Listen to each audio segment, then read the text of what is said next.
I want you to hit me as hard as you can.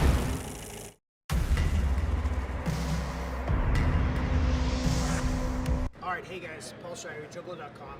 Just got out of the Warner Brothers panel here at CinemaCon 2019. And if you're looking to get your Stephen King horror fix this year, well, Warner Brothers has you covered.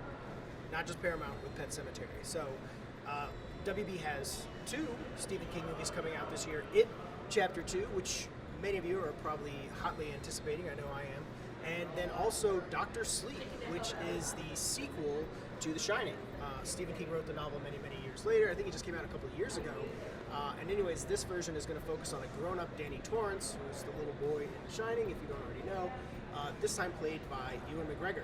So what we saw with Dr. Sleep was a very, very small little smidgen of footage and kind of behind-the-scenes stuff with the director talking, with Ewan McGregor talking, and some very, very cool footage I'm going to get into here in a second. We also saw the It Chapter 2 presentation where they brought out the entire cast, minus I think a few people were missing, but McAvoy, Hader, Chastain, and then all the original losers from the first movie. So the first thing that I'm going to talk about is Dr. Sleep. Again, this is a sequel to The Shining, many, many years later focusing on a grown-up Danny Torrance, played by Ewan McGregor. And I don't have any reference to this. I haven't read the book, so I don't know how they connect. But it looks great. And here's the greatest thing about it: it's directed by Mike Flanagan. Fuck, is it Mike Flanagan? Was it Mike Flanagan? It's Flanagan. Is that the? It's Flanagan. Is that I'm the getting first there. name? Yeah, it was Mike Flanagan. Okay, you had it right. So the movie Dr. Sleep is directed by Mike Flanagan, who just wowed and scared the shit out of people with Netflix's House on Haunted Hill, and is going to be doing the next season as well. So, you know, great emerging horror talent. I really look forward to seeing what he does with a feature film. Anyways, footage. We saw some footage. A lot of just quick shots. Again, it was behind the scenes kind of thing, you know, like a featurette where they're showing little footage, not a lot of context for it. A lot of creepy shots. There's stuff with Danny Torrance, Ewan McGregor's character, where he's in a beard and he's looking really just kind of ragged and he's beat down. He looks haunted. I guess he has the shine that he's still dealing with. And then it shows him later. He's clean shaven. He has, I don't know if it's his daughter. There's a girl that's with him. They seem to have a connection. And then the last shot that I thought was really cool that kind of left me, was like, oh shit, this is The Shining, is Danny Torrance looking in the mirror, and behind him in the reflection you see the words Red Rum in the back, cracked into the wall. So I mean, hey, Red Rum, Shining, there you go, boom. They did play a little bit of the Shining theme. It was kind of like a creepier variation on it, and then they put up the title card for Dr. Sleep, and that was it. But still, that was fucking cool. So what you're really here for, the reason you clicked, is because you want to hear about It Chapter 2.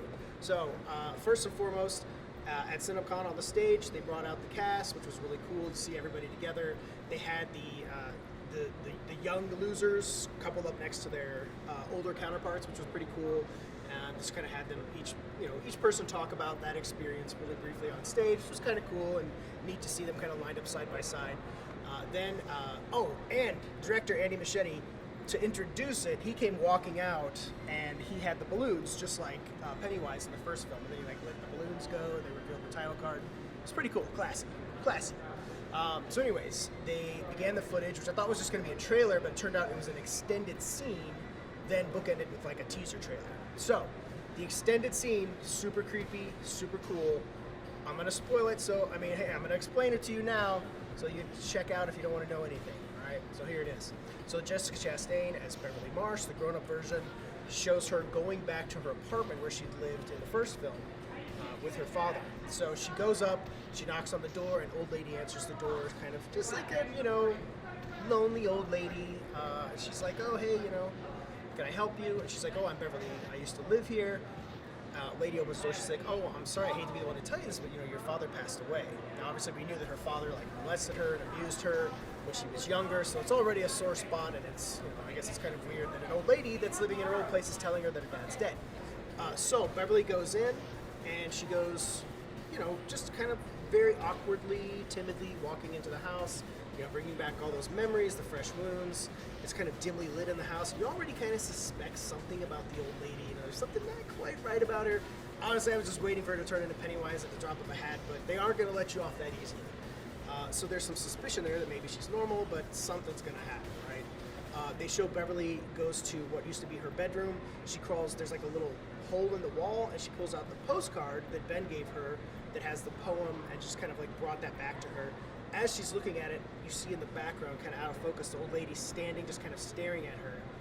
And she does like this weird, like, I don't know, kind of like dance move thing, like out of the doorway, and you're just like, what the fuck is she doing? That's creepy. So it's really awkward and strange, but in a great way. Then she's like, oh, come, I'm gonna have some tea. Let me put on some music. I mean, just automatically, Beverly, get the fuck out of there. You don't need anything else. But no, she's like, oh, stay, this nice old lady. So she sits down. The lady puts on a record of like some creepy ass old music that nobody listens to anymore. She's sipping her tea, and the old lady's like kind of talking to her, like, oh, it's so hot. And then like she's like flapping her shirt. You see like fucking fucked up wounds and shit on her chest. I don't know. It's a horror movie. Super creepy. And you're just like, Beverly's like, at that point, she's kind of realizing something's not quite right. And the old lady says something like, you know, it's like, oh, this heat, it just makes you want to die. And then she just stops and is just staring. And that was the moment I was waiting for Pennywise to come out. But no, again, not that easy. They're working, ratcheting up the scares here. Then there's like a timer that goes off in the background. She says, oh, I was baking some cookies before you showed up. Yeah, sure, lady. And so she disappears. And Beverly stands up. She's like, oh, no, I have to go. She's like, no, I insist. And then, like, the lights in the kitchen go dark. And the old lady is now talking out of the darkness. And you see her kind of peer around the side of a wall. And then she just goes back into it. She's like, are you still your daddy's girl? You know, I was my daddy's girl. And she starts talking about how her father worked in the circus. And as they're saying this, Beverly is looking at pictures on the wall, and she sees a picture of Pennywise, basically the character of Bill Skarsgard, with a little girl looking like Bill Skarsgard looked like kind of like an old man as Pennywise from back in the day. And it's all starting to come clear that this old lady is somehow connected as is Pennywise's daughter.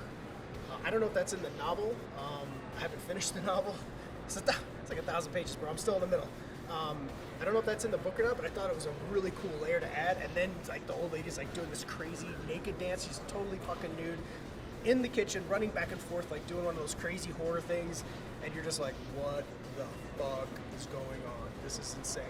And then it cuts right from that scene. It just launches right into the teaser trailer, which is, again, not a lot of context, but it does show the losers getting back together as adults, and then flashing back to them as kids. Not a lot of dialogue going on there, a lot of screaming, a lot of red balloons floating around, all the same kind of creepy iconography, that shit that you saw in the last film kind of coming back. Then you hear the Pennywise giggle. You see a little girl. It looked like it was at a baseball game or some kind of sports field. And there's a little girl standing there, and you see Pennywise kind of come out of the darkness. You see his eyes, and just does that whole creepy thing where he just gets up on your face. That was it. In Chapter 2, titles come up, and you're going, I'm going. We're gonna see it. No one's gonna miss it. I mean, it's the highest grossing horror film of all time. I can't imagine that people are gonna be like, nah, I'm good, I don't need to see a sequel. I'm pretty sure everybody's gonna go there, especially with Bill Skarsgård returning as Pennywise, which is just, like, that's the coolest, creepiest fucking clown of all time. It's worth it just to go see it for that. There were also some shots where it shows them, the older kids kind of rummaging through the sewers and stuff, returning to the sewers, which is also super creepy. So that was pretty much it. That was it, Chapter 2. That was kind of the highlight. That was the big push for Warner Brothers at the end of the presentation. They ended on that note, and it's a good note to end on because, again, you know, you can't argue the success of that movie or the appeal, and it's got mass appeal. So that was it. It was really cool. I can't wait to see it. I know you can't wait to see it, and it'll be here sooner than we think. Get your Stephen King fix. You got Dr. Sleep. You got It Chapter 2. It's a good year. It's a good year for King fans. It's nice to see his films getting, you know, these really kind of nuanced, refined, you know, A-list stuff, because it wasn't always that way, let's be honest. Some pretty crappy TV miniseries out there. If you want to check out more stuff, you can check out JoBlo.com. We're going to be here for the rest of the week at CinemaCon, so look for more footage, more interviews, more everything from CinemaCon. Time to float.